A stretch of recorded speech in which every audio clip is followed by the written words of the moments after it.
Hello, this is Katrina Cowell, and 'tis the season for a quite spooky outbreak. Today we are recording in the rural town of Spartaville, Kentucky, where a ghastly disease swept over the town. Join us as we speak with a few individuals about the new disease that has been named pumpkin fever. Up first with us in the studio today is Esther Myers, the mother of one of the first affected victims, little Marky Myers. Hello, Esther. So tell us about how all this got started. Well, it was about last October when little Marky got home from school. I usually wait for him to get off the bus at around 3:15. That day the bus never stopped. I got pretty worried but thought maybe it was just running behind. When 20 minutes went by and there was still no bus, I called the school to find out that Marky had gotten on a different bus that day and just assumed he was going home with a buddy. The bus brought Marky home that day. When I asked him about it, he told me that he thought he had gotten on the right one. His skin was hot and he ached all over. That night, he continued to experience confusion and began to have muscle spasms throughout his upper body. We took him to the doctor the next day, and they suspected it was a virus but couldn't determine the source. They sent us home, and we were told to let him rest and let it run its course. Just a few days later, 3 more children at Little Marky's school, and even a lady I work with, fell ill with similar symptoms. It was such a scary situation because of how severe the symptoms that our babies were experiencing were. It was especially difficult since our doctors couldn't even give us straight answers. Pretty soon we had to let out school because of how low attendance numbers were. It was mostly affecting the younger generations with the exception of a few adults here and there. We thought for sure it was something just being passed around the schools, but it didn't make sense that it wasn't being spread around the other schools or even workplaces. Esther, I can't imagine how scary that must have been. So, Marky was admitted into the local hospital once the symptoms weren't alleviated a few days later. We have Nurse Alicia here with us as well, who was Marky's primary nurse during his stay. She witnessed many of the symptoms and followed the stories to help Marky and several other patients regain strength while searching for answers about this unknown pathogen. Hi, Katrina. When I first started seeing Marky, he was almost on his deathbed. His motor strength was very low due to the heavy infection in his neurons. We immediately began administering antibiotics in the case it might be a bacterial infection. Within 24 hours, his symptoms were significantly better, but muscles were still damaged from the neuron infections. The problem, though, was that on October 25th, when Marky was admitted to the hospital, so were 40 other children under the age of 15 and 5 adults with similar symptoms. We didn't even have enough rooms.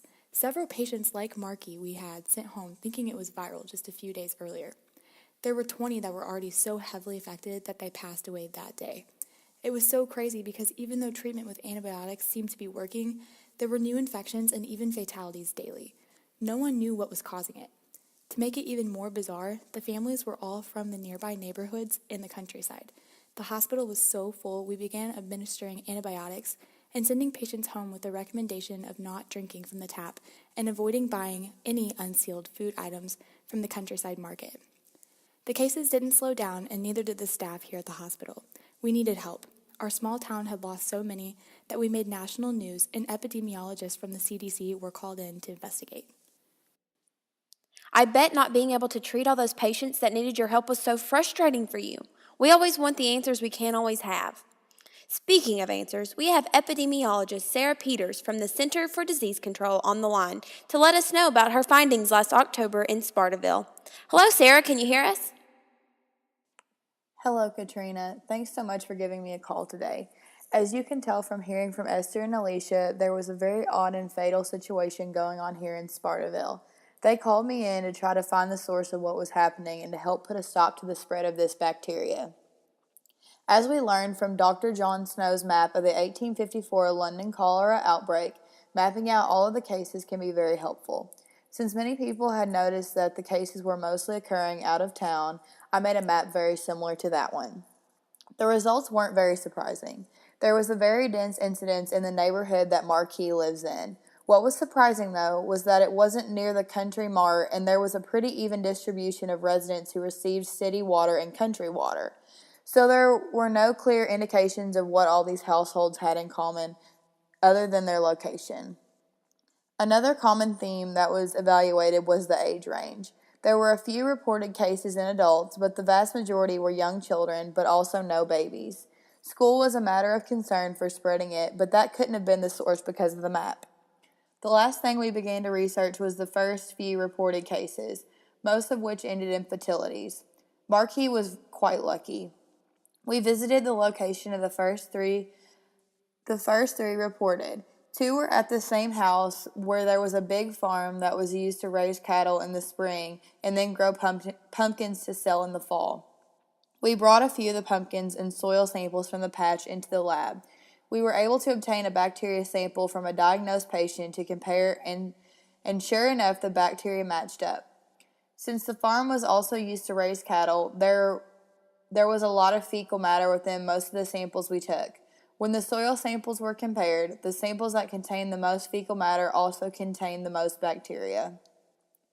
After further testing of the area and tracking the cattle back to where they were purchased, we were able to determine that the cattle from the spring before were carriers of the new genetically mutated bacterium that is detrimental to humans. This new bacterium, which we named Pesticeria boli, spread from the cattle through their feces and into the pumpkins that were growing in the soil. They then infected the population that brought the pumpkins and then had some type of internal contact with them. This could have included carving or cooking them. That's why most children were infected. They were the ones with the most contact with the pumpkins. This led to the implementation of an agricultural regulation that any animal that is raised in a field that will be used to grow food must be vaccinated for the Pesticeria boli bacteria. So if I could make a recommendation for this Halloween season, only buy your pumpkins locally grown food from certified sellers so that it ensures they are abiding by all the rules and regulations. If you start to experience even the slightest symptoms, go to the doctor immediately so that they can identify the microbe early to take the correct action in administering the antibiotics. This is a very manageable disease if anyone takes the right precautions and seeks the treatment when needed. Well, folks, I don't know about you, but I might just have to bypass the spooky season this year. We're so glad that you all were able to get to the bottom of this case so that we can help protect anyone else that might experience something similar. It definitely had a hard and lasting impact for the city of Spartaville, but it makes us appreciate the roles that our healthcare providers and especially our disease control experts play in keeping our society safe from harmful microorganisms. Thank you so much for all of our guests for being here with us today and sharing your experiences. Beware of your cows, pumpkins, and Pesticeria boli this Halloween season. Until next time on Epic Epidemics. Epic Epidemics. Epic Epidemics. Epic Epidemics.